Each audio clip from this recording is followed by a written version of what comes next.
If you are listening on Apple Podcasts or Spotify, it would be greatly appreciated if you could give the podcast a 5-star rating. This helps other listeners just like you discover the show. Thank you.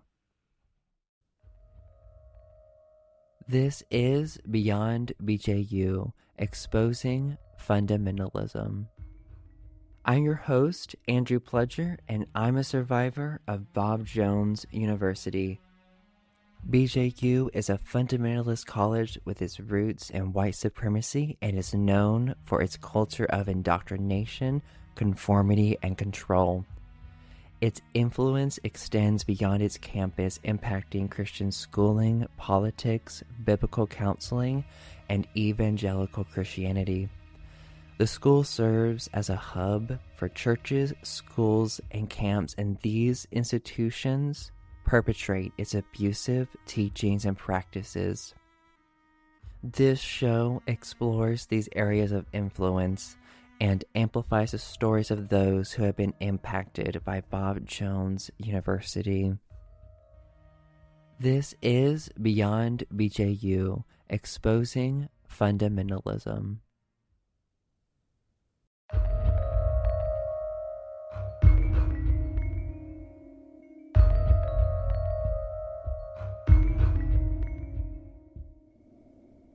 Hello, I hope you enjoy this conversation with Joshua Bellis. Joshua is a son of former Bob Jones missionaries who were placed in Canada. He heard about Bob Jones growing up, and his family took a yearly visit to the school to see his grandparents. He had fun experiences on campus as a child, but as he grew older, he saw through the facade of Bob Jones. The school treated his grandparents terribly, who dedicated their lives to this institution. This is Josh's story of betrayed trust.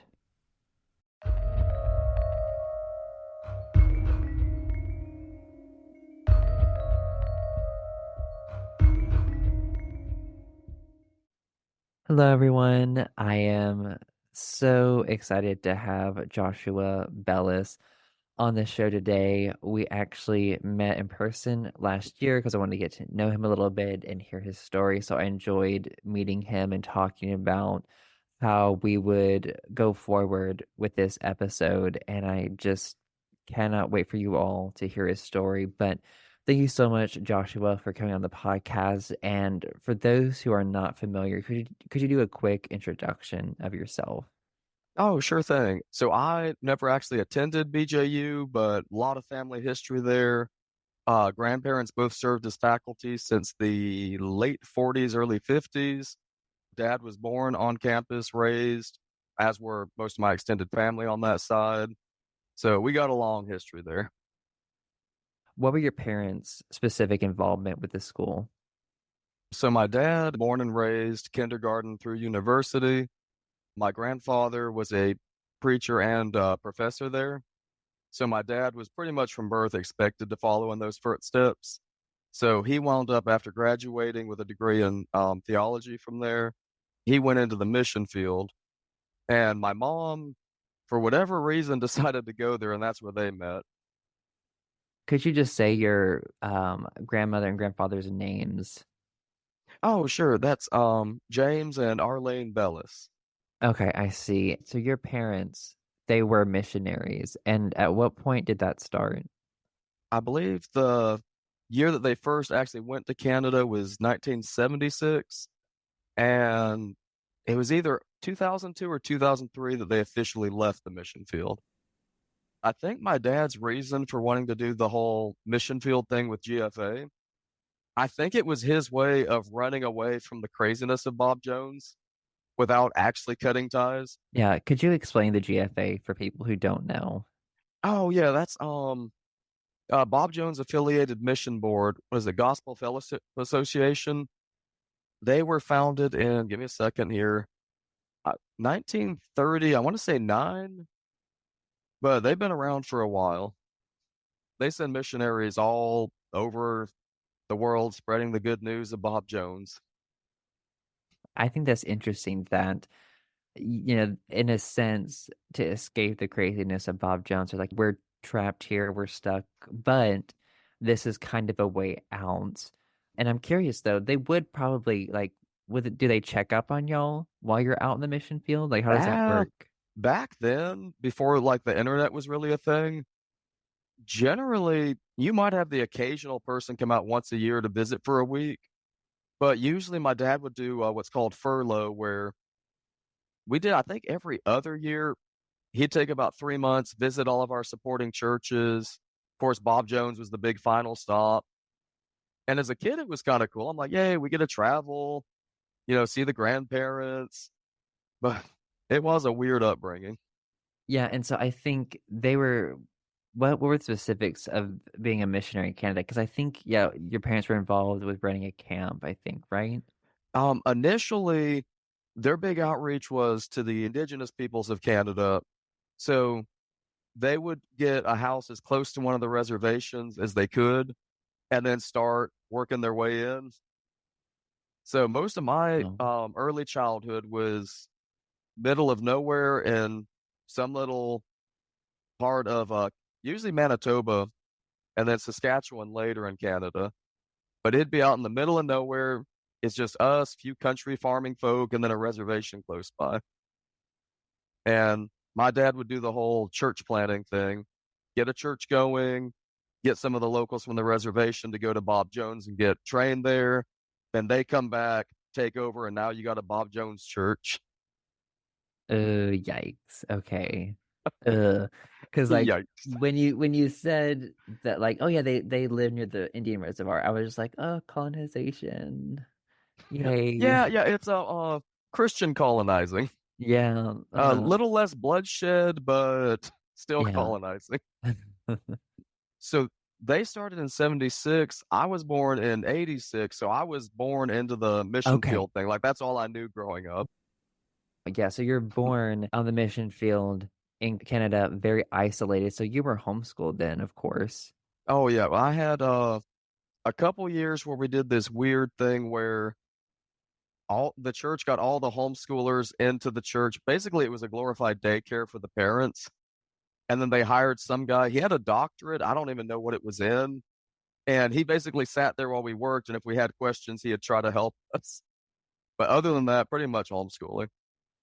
Now I want to kind of dig more into that, but I know whether there are probably some other things you want to talk about. What direction do you want Oh to no, take? no, you can keep digging on that. There's some good stories. Okay, so you were born in 86. Like what are some of your earliest memories from growing up in that regarding like the teachings that affect on you or just some stories that stood out Oh to you? God.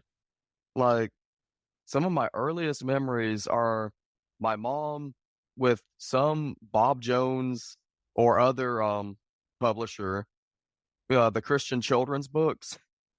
And it was always the same, Jesus loves you. He hates it when you do bad things. You got to love him. And once I got eh, around 6 or 8, that's when they started introducing the whole, oh, and by the way, if you don't love him, you're going to be punished somewhat fierce, son.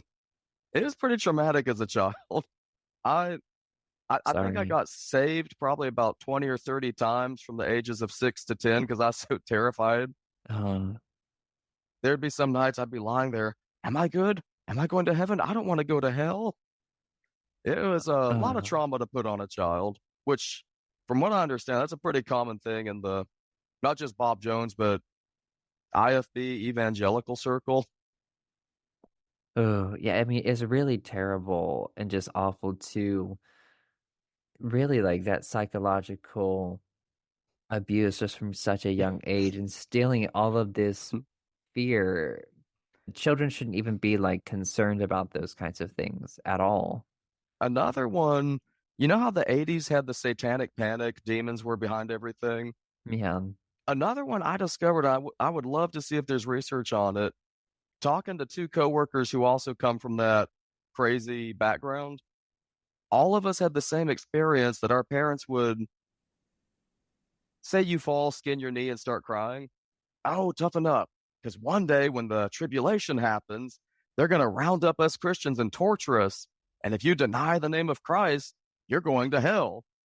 And so that was yet another layer to the childhood trauma.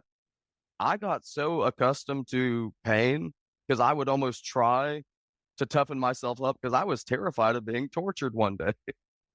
Oh my Like gosh. it was in my mind a certainty that any day now the tribulation would happen and us Christians were going to be hunted like animals. Oh my God. I mean, I know you're laughing about it, but like it's just a trauma like I get that. Oh That yeah, trauma it's response. it took a while to work through some of that. Oh my gosh. Yeah, I'm so sorry. It's such an awful, awful thing. And just, you're isolated in this environment. You have these adults that you trust, that are telling you all these things are true, and you are dependent on them. Why wouldn't you believe them and trust them with that? And like the sense of betrayal that comes with that when you get older, it's like, oh my gosh, like they were supposed to protect me and, nurture me, but they raised me in this state of fear, just being afraid of doing the wrong thing, of going to hell, of not believing the right thing, worried about spiritual warfare, worried about being tortured in the end times. Like it's Oh, it was insane. coming.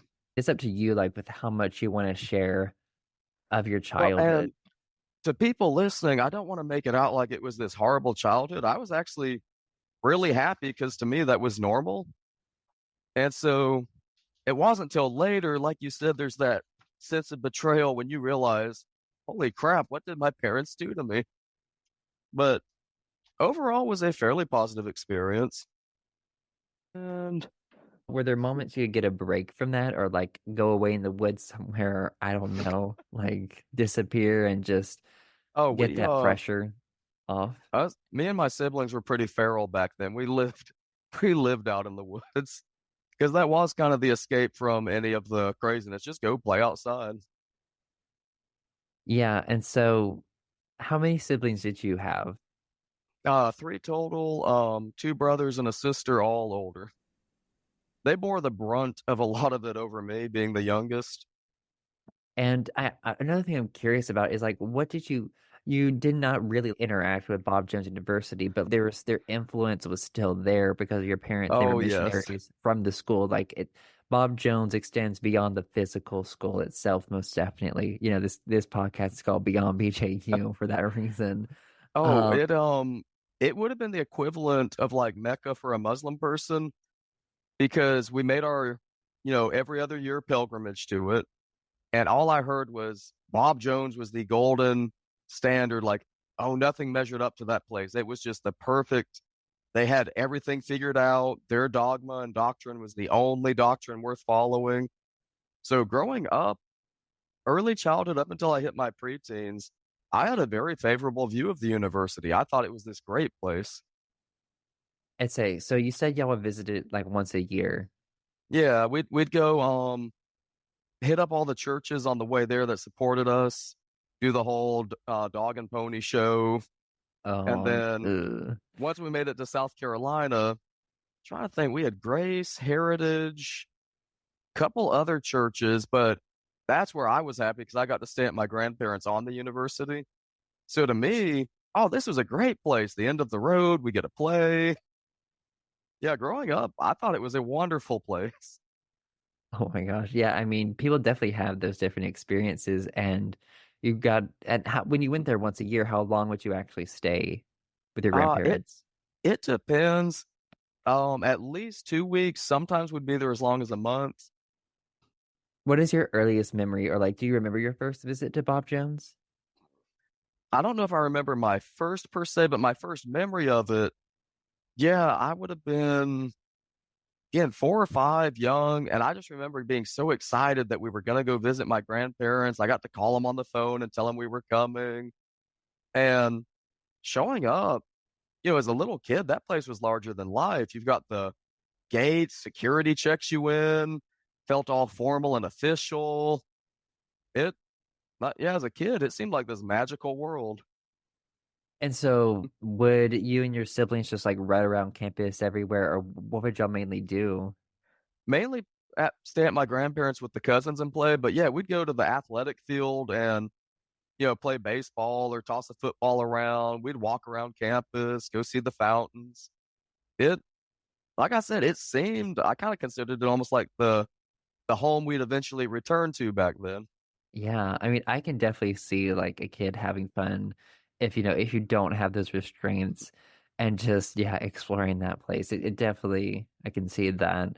Oh, Um, one of my cousins, he has a great story. When we were, oh God, I think he was like 12 or 13. We knew all the spots on the fence that you could either get over or under very quickly. And so he lived right down the, are you familiar with Griffin Drive? Tiny little street back off, shoot, what does East North turn into when it crosses Pleasantburg? But anyway, it's like a couple blocks from the university. And uh-huh. that's where my cousins lived. And so rather than walk all the way to a gatehouse, we found at the corner fence a spot you could kind of duck under. At one time, my cousin, typical 12-year-old, he's got cool army surplus camouflage plants and jacket. He thinks he's all cool. And we all were taking machetes to go where they used to have the bamboo in that corner and chop it down. Yeah. Well, he got hung up going under the fence because his machete was on his back and like kind of got caught. And some little old lady saw him and she started screaming. And so he got under, but she went and told security that there was a crazy man in military fatigues with a giant knife running around. And so I guess word got around because later when we went back for lunch at my grandparents, Grandpa was telling us all concerned that there was a man running around with a knife. But then he kind of looks at my cousin Dave. I think he knew. But he's like, "You boys be careful out there." Oh But my yeah, we God. we used to love running around that place and playing. That is hilarious. Oh my gosh, I can only see like this little old lady enjoying Oh her yeah, her isolated little world, looks out window, sees what she thinks is a man with a machete and be like it's the end of times, y'all. It's I here. know it. They're They're coming coming for it. for us. I knew it finally. I'm ready. Somebody, where somebody get the key to the armory, which that does exist. My dad got to tour it with my grandfather when he was a teenager.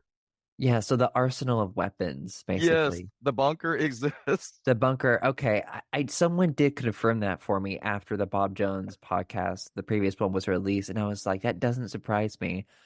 But yeah, is it true that it's by the Omega Lake in the back of campus near I that? believe so. And another funny tidbit to that, not only did they get a bunch of rifles, apparently at one point they tried to submit requests to the government for permission to get, those giant 50 caliber machine guns, like the Oh my belt fed. God. And Yeah. I can't like even imagine where would they put it and what purpose would that thing serve? Yeah, I think to me, like this arsenal of weapons is such a communication of that us versus them mindset that has always Yes. been throughout all of Bob Jones University. Like we are these righteous people. The outside world is evil and awful, and we have to protect ourselves from these evil people under control of Satan who are going to one day destroy us. And like I think there's kind of the end times stuff is kind of I think throughout that kind of approach of building these bunkers, having these weapons ready. The other part with that I always find so odd. So the Bible talks about, you're going to be persecuted for my name, rejoice in it. Bob Jones will talk about the martyrs in Rome and how holy they were. Oh, Jesus told Peter, stay your sword. But we need a lot of guns to kill these evil atheists. I'm like, wait, doesn't that go against everything you claim to believe? Yeah. Yeah, and do you know like how they would get in it? Like there's some I'm sure there's some secret entrance. That I don't know. I just know my dad did tell me one time that him and my grandfather got the tour. The head of security took him through it on a tour. Yeah, I don't I wonder if they've actually like taken care of the guns or done anything or just it's just like been sitting there like I, Rusted out, don't even work. I don't know. Yeah, I'd be so curious to see all that. Wow. That's just Bob Jones University. It's unusual, right? It's a strange place. Oh my gosh. I love how you describe going to Bob Jones yearly. It's like a Mecca type Oh, thing. it was. It was the holy pilgrimage. growing up, did your view ever shift of Bob Jones as you got older? Oh, yeah, starting like I said, preteen and especially once I hit my teenage years, I just started noticing the inconsistencies, the double standards, the hypocrisies. And when I would just ask an innocent question like, "Hey, they say this, but they do this," instantly you get shut down. You get told that "Oh, I'm sensing rebellion in you. What's with this rebellious spirit? Is there some unconfessed sin in your life?" Or sometimes you'd even just get brushed off with, "Well, that's the way it is." And that probably infuriated me even more than the inconsistencies. I'm like, "Wait, I'm asking a question and you're going to attack me?" And that's when I started realizing it wasn't all it was cracked up to be. I see. Did your parents stay at that same place in Canada all the years you grew up in? Oh, no, we hopped around, like, soon as we'd get a church started one spot, we'd go to Okay. another. Sometimes it was what would that be, where, say, a pastor resigned because of a scandal and the church was falling apart. My dad got sent in as the fixer to try to bring it back. So we moved a Mm, lot. I'd say every, yeah, 4 years on average. okay, wow, I see. And so you've clearly left that world behind. What was your journey to leave that? I started asking questions pretty early. And by my early teens, I saw Bob Jones as the joke it was, but, it was later after some other incidents that I realized, I'm like, "Nah, it extends beyond Bob Jones, just it's all a joke." I just had to walk away. Yeah. And I know there was another story that you had wanted to share um, with this person named Randy Wilson manipulating you. I can't find anything on him, so if anyone out there could steer me on that, I would love to see what he's up to these days. Yeah, But, could you explain the story around that? yeah, so at one point, starting in the guess that would be late 90s, early 2000s, my dad transitioned from mission church work into trying to start a Christian camp up in Canada. I think we were supposed to be like the wilds or northlands of Canada. And so we had a lot of churches sending, the church mission teams where they get to come to Canada, have this great adventure, help us get the camp going. And so my dad was in the process. He had found a piece of land he thought was going to be where the camp would be, but for 2 years we ran the camp out of a facility we rented. And the second year is when Randy Wilson and his family were one of the groups that came to help. And I honestly thought he was different. He wasn't officially Bob Jones affiliated. He was I forget how he fit into the network, but you know how it is at that age? You learn how to size up families real quick on, are they cool? Are they actually buying into it?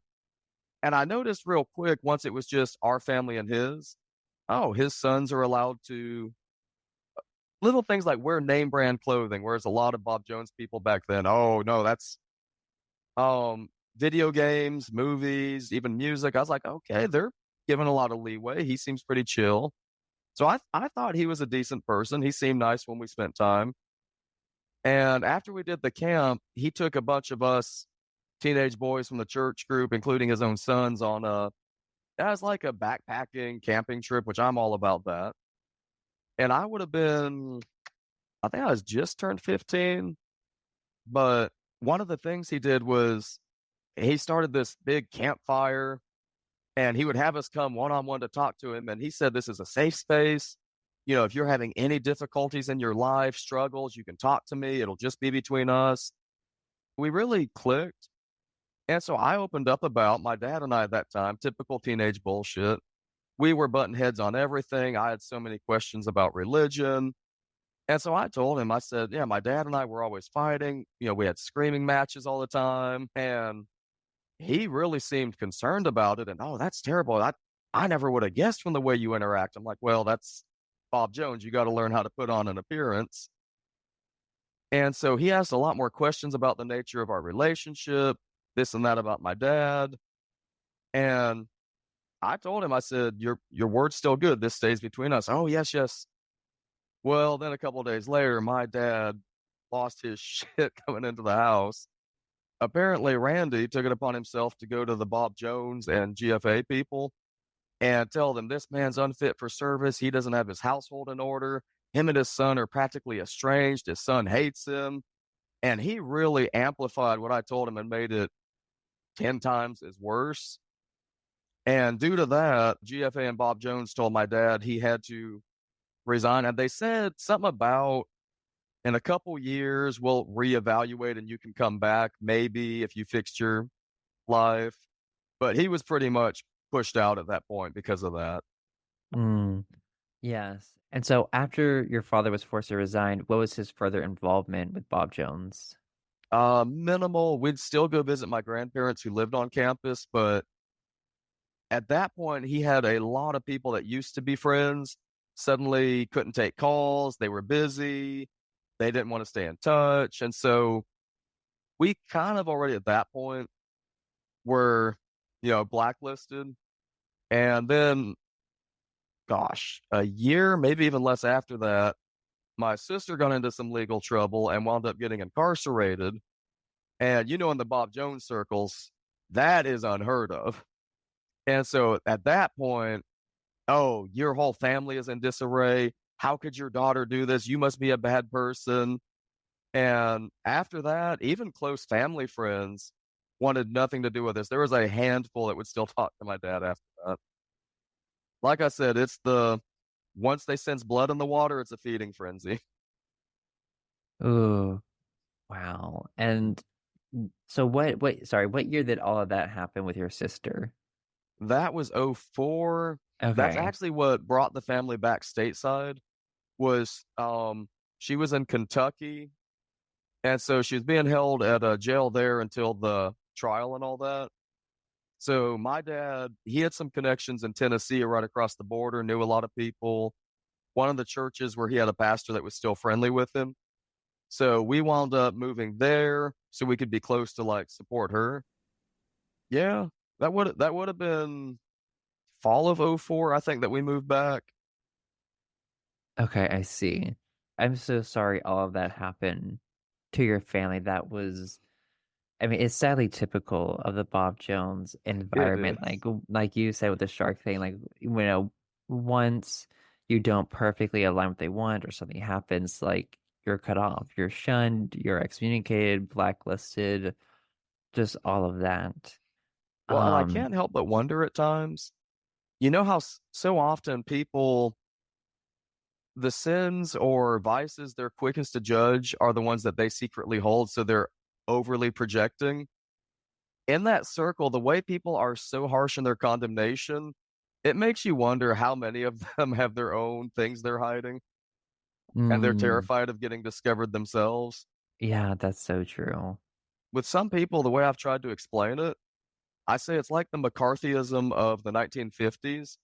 Everyone was so terrified of being called a communist that they would go out of their way to denounce or call someone, even if they weren't a communist, they would call them one just to take the spotlight off themselves.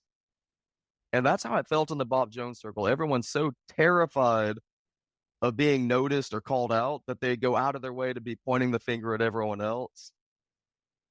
It's a it's an interesting world. Yeah, wow, to say the least. Oh my gosh. And yeah, I think you're definitely right about that. It's just like this witch hunt that Yes. happens to get the attention off yourself. And when the betrayal happened with Randy Wilson, did you say anything to him later? Oh yeah, I forget who I found because that was again internet was in its infancy, but I managed to get his phone number from someone in one of the churches we were with. And I called him up and I was like, what was that? I was like, you gave me your word that this was a conversation between us and you would just give me some fatherly advice, so to speak. Well, and he tried to use the Lord laid it on me that I had to tell someone.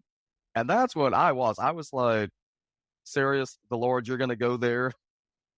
That's your excuse. And he offered a half hearted apology, but that was one of the big milestones towards me realizing like not only is Bob Jones corrupt, the faith in general It's funny. The Bible says, "Judge them by their fruits, you'll know them."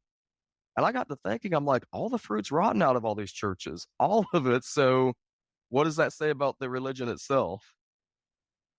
Yeah, I think that's so true, most definitely. And I'm just curious, are there any other stories that you would like to share about growing up in that environment?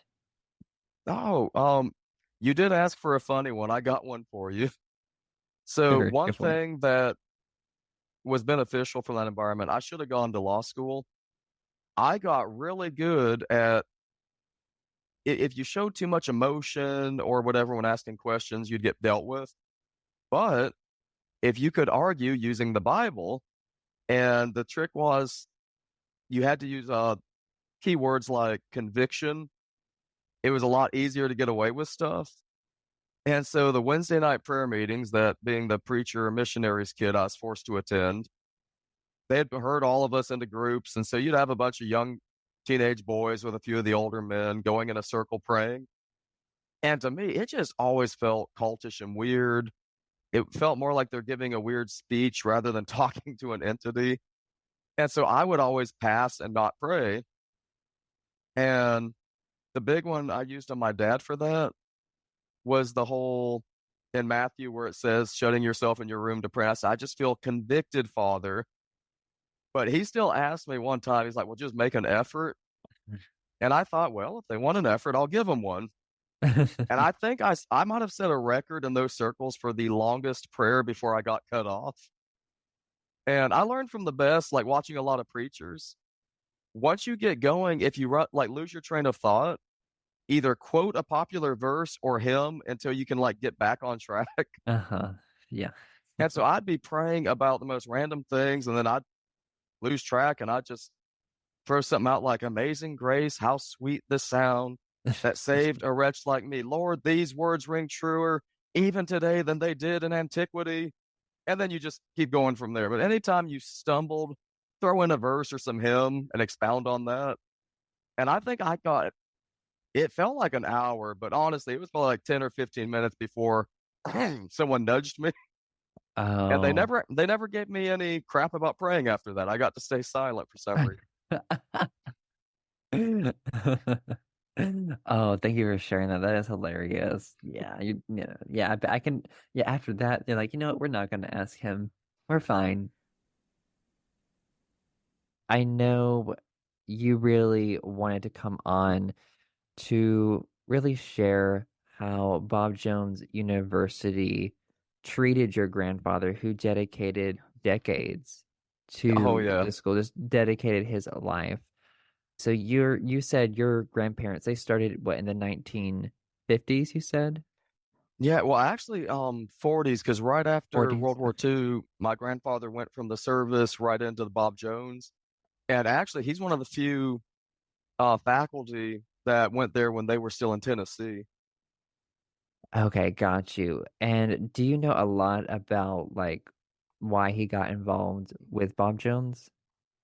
You know what? All I know is at some point when he got out of the service, someone from that area met him, and that's when he decided that he needed to go to school there. And once he got in, you know how they suck you in, it became his whole life. What was his position? I know he was a professor, but like what specifically did he teach there? He taught theology, and then what was the official name? It was one basically about for men and women how a household should be run, the man's role, the wife's role, all that. But theology was his main field that he taught. Okay, I see. Yes, so he dedicates his life to this school, thinking that they were going to take care of him through all of it. There were issues with Bob Jones University and taking care of your grandfather in his old age. Could you share the story behind that? Oh yeah, that was absolutely shameful. After the decades of service him and my grandmother dedicated to them. It took us a while to figure out. We thought it was some sort of dementia hitting hard. It turns out he was getting urinary tract infections, which apparently make you a little loopy. and he had already fallen and broken his hip. We had to get him a hip replacement, and he started having episodes again. So we took him to Barge and figured, we could trust them to keep an eye on him and figure out what was wrong. Yeah, and sorry, what year was this when y'all took him to Barge? Oh shoot. Or if Think it's a Mel if it's a guesstimate, that's totally fine. guesstimate, I'd say around 2012 or 13, but somewhere in that timeline. And we figured he was safe in their hands. I mean, they have trained medical staff. And apparently, not only did they leave the side rail off of his bed while this man is in a impaired cognitive state, no one was watching or monitoring that area. He was able to get out of bed, walk out into the hallway, and then he tripped and fell and broke his collarbone. And apparently, he was there for some hours until he was found. And the nurse that found him yelled at him, "What are you doing?" And then told him, "Get up and get back in your room." And when he had trouble getting up, roughly handled him and she made him walk. And that's the quality of care that they give their elderly staff. Absolutely shameful. Oh my gosh. And so how long was it before they found him? I never got the exact time from my father and aunt, but I know it was a good many hours because they were outraged. So he really wasn't being watched. No, no, absolutely not. And for someone in his state, you can't leave someone that's having mental impairment alone like that. No, wow. Yeah, very, oh gosh. The neglect with that is It horrible. it was shameful. And so you said that he broke his hip, wasn't? Actually, when we last spoke, I was mistaken on that. It's been so long. The hip had been earlier.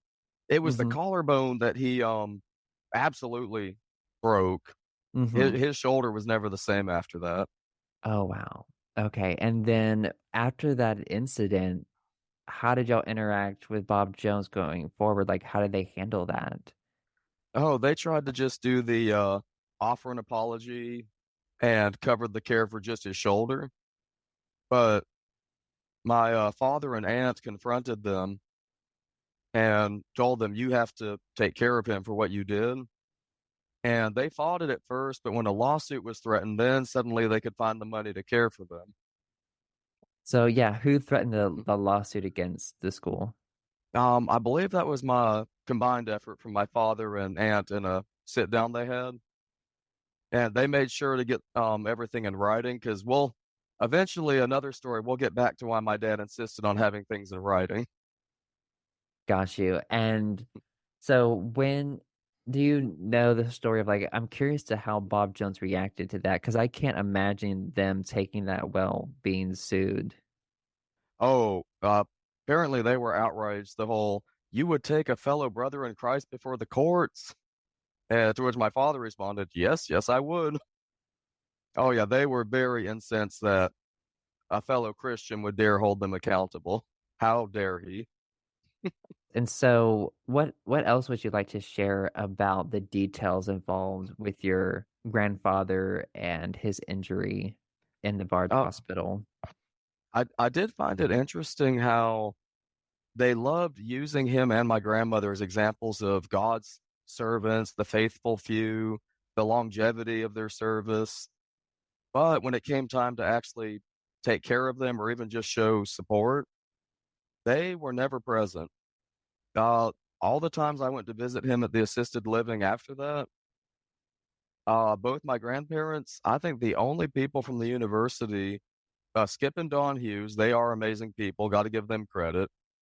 But aside from them, no one really came by. The Joneses never came by to check in on him. That is so sad because like in these high control groups, your worth is based on what you can do for the group, not what they can Exactly. do for you. So once you're no longer tools that they can use, you're not worthy to them. You really do not matter. Like your worth is based on what you can do. And it's so sad with these people, they dedicate their whole lives to like these different kinds of organizations, these high control groups, and like Bob Jones, and you think it's the answer, you think it's the way, and you believe that it's like this close, tight knit community, and just how devastating it is then to learn that, oh, my worth was dependent on what I could do or how I could make them look. And when I couldn't offer that, then there's no love. So it's a very conditional love and care. Exactly. And so when your father was put in assistant living, did they end up paying for that then? Um, Due to the threat of a lawsuit, my father and aunt were able to get in writing that they would not only take care of my grandfather for the rest of his days, but also my grandmother as well. And so they were put up in a good assisted living, the NHC down in Malden. Amazing staff, amazing people. If you have elderly relatives, I would recommend letting them go there if they are in need of care. All right. And then I know there are some other stories you have wanted to share of just growing up in that circle. One thing, I guess, before we move on, if you're comfortable sharing, what is your father's view on Bob Jones University now? That's an interesting conversation we had recently because as much as he's aware of so many of their shortcomings and flaws and he sees the hypocrisy, you know how that is if you have something you believed your whole life, it's so hard to let go of.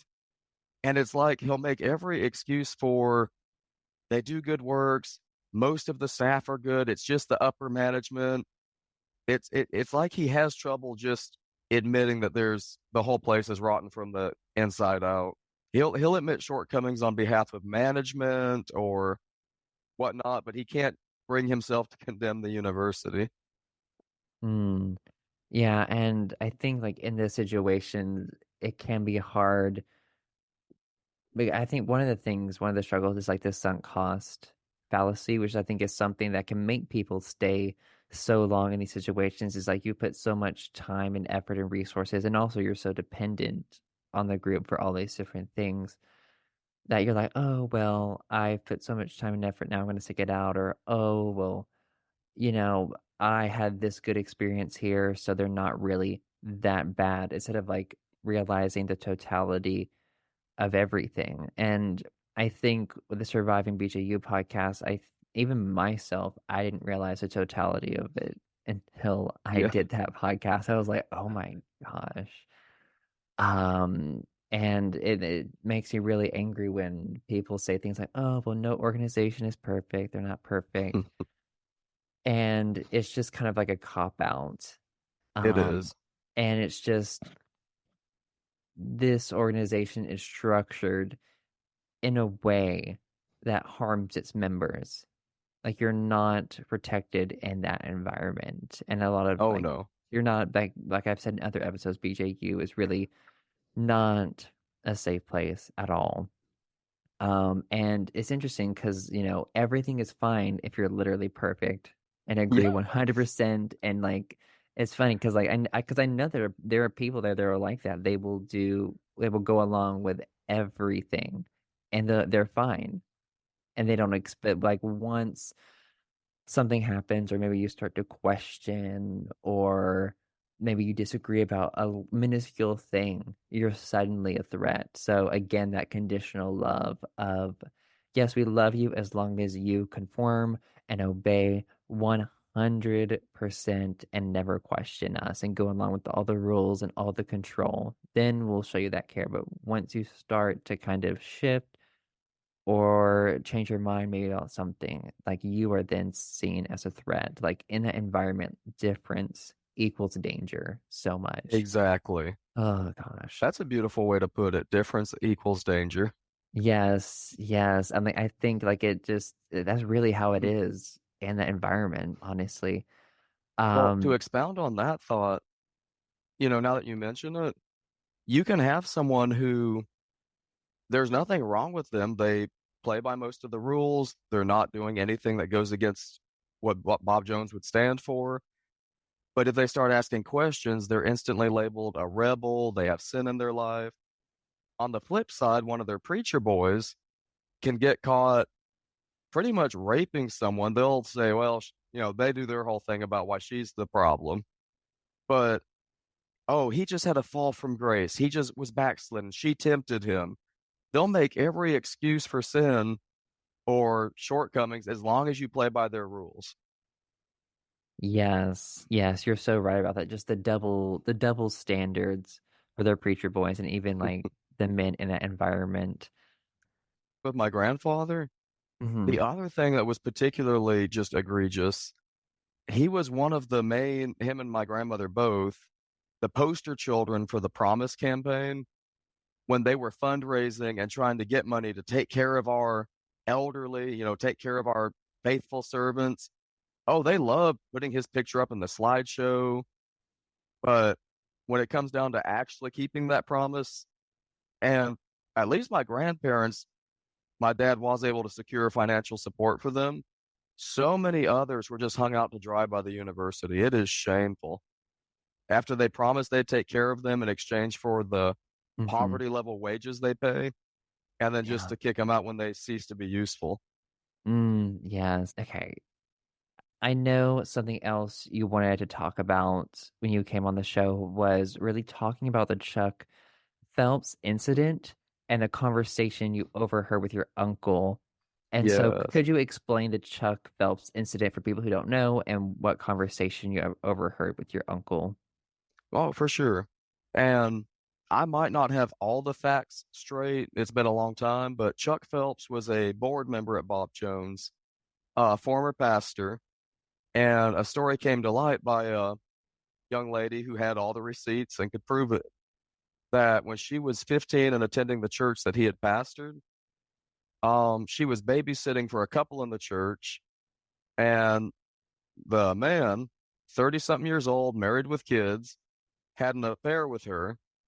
But I mean, that's statutory rape. She's 15. And the church went to great lengths to cover it up. Chuck Phelps is pastor and told her, you can't go to the authorities. Christians don't do that. I've already spoken to the man. He repented and all that. And they wound up shipping her out of state to have the child just to keep the authorities out of it. And so when this story came to light these years later, and he's a board director, a lot of people were upset. Shoot, you had students protesting, which is unheard of at Bob Jones. And I remember being at my grandparents, listening to my uncle and several other men talking about the case while it was going on. And what struck me, my uncle's greatest concern, I mean, he at the time, trying to think of his official job description, basically works on the PR image of the school, trying to attract new students. And he was given this lengthy speech about it's a difficult situation that we find ourselves in, trying to navigate it and find the best solution. And I looked over, I said, what about doing the right thing? And the look he gave me, it was this like condescending, and I think I would have been early mid 20s, no, mid 20s by that point. And he said something about you're an idealistic young man, you'll grow and mature and learn that it's not that simple. I thought, that seems kind of simple. But that moment, I lost a lot of respect for him because the fact that they're so concerned about their precious image rather than doing what's right. Yes, and I think I remember having a conversation on the Surviving BJU podcast where like Bob Jones' image wouldn't be so tarnished if they would have done the right thing, like with the Grace report, like just Yes, all the awful things that happened in that. Like if they would have really done the right thing, all of this, and if they would have really repented for what they've done to a lot of survivors, there would have never been a Surviving BJU podcast. There wouldn't be this podcast if they would have done the right thing. Like they long, long ago ran out of chances, exactly. so long, and it's time, and I'm excited that other survivors are coming forward and sharing their experiences that they've experienced and just experiences in their own family too. And like I think something else I forgot to ask is like when you heard your uncle say this, like it's not simple to do the right thing, like you'll understand you're older. Like how did that change your perception of him and even Bob Jones University? Well, Bob Jones itself, I was a preteen, I think, when I really started asking questions. And by the time I was a teenager, I already could recognize that place was just awful. But I still kind of had that same view my dad did at that time that, well, it's bad, but there's good people. What's that saying they love to have about better to be in the castle doing good within than outside? And so I thought he's fighting the good fight from within. He's a good man. But moments like that and a few others, I realized you can't be a part of that place and not fall into that trap of thinking like they do. Yeah, I think you're exactly right with that. And I remember when I left, someone on faculty there had said the same thing to me, that that's dumb castle quote, like, oh, like Yeah, don't throw stones from the outside. And I'm like, watch me. Watch me throw stones from the outside, I dare exactly. you. But there was that moment. There's another one. I don't know the particulars, but I know the university, when they were doing one of their rounds of firing people, well, letting unneeded people go, my aunt had been working there as well. And when they forced her out, my uncle pretty much hung her out to dry and sided with the university. And at that point, I'm thinking, I, if anything or anyone attacks my wife, it's a fight. We're going to war. And to see a man able to just toss his wife to the wolves like that for his own career and reputation, how can you have respect for someone like that? Yeah, it sounds like his loyalty is with Bob Jones Most University. definitely. And that is something that is just so concerning to me that I've seen, is that is a major red flag of cults, is when you are loyal to it above your family members. Like, Exactly. Like your own wife? No, no. At that point, I would have been like, yeah, fire me too while you're at it. I'm gone. oh my gosh. And he still works there, doesn't he? Yep. Still trying desperately to get into that upper echelon, which it's a small club and most of them never get into it. But it's like the dangling carrot. Like, Yeah. I can get there, maybe. You might make it into the ranks of the Joneses and their royalty. Like, I mean, he might be a minor figure in their little royal court, but Yeah. not nobility. Yeah, wow, thank you so much for sharing that. Any other stories you have wanted to share? Oh, let's see here. Let's see. I think we covered most of it. Do you have any more questions? Oh, real quick, I forgot when I introduced myself.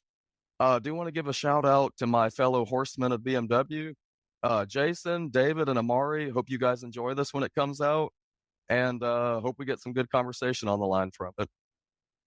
I think we pretty much covered it, but thank you so much, Joshua, for coming on the show to share how Bob Jones treated your grandfather after decades of dedication and of your own upbringing and your own parents in that environment. But yeah, thank you again for coming on the show.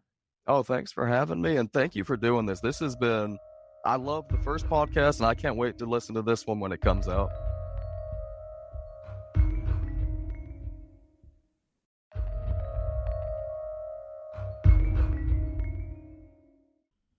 Thank you for listening to this episode of Beyond BJU. If you are listening on Apple Podcast or on Spotify, if you could leave a 5-star rating, this will help other listeners just like you discover the show. Thank you.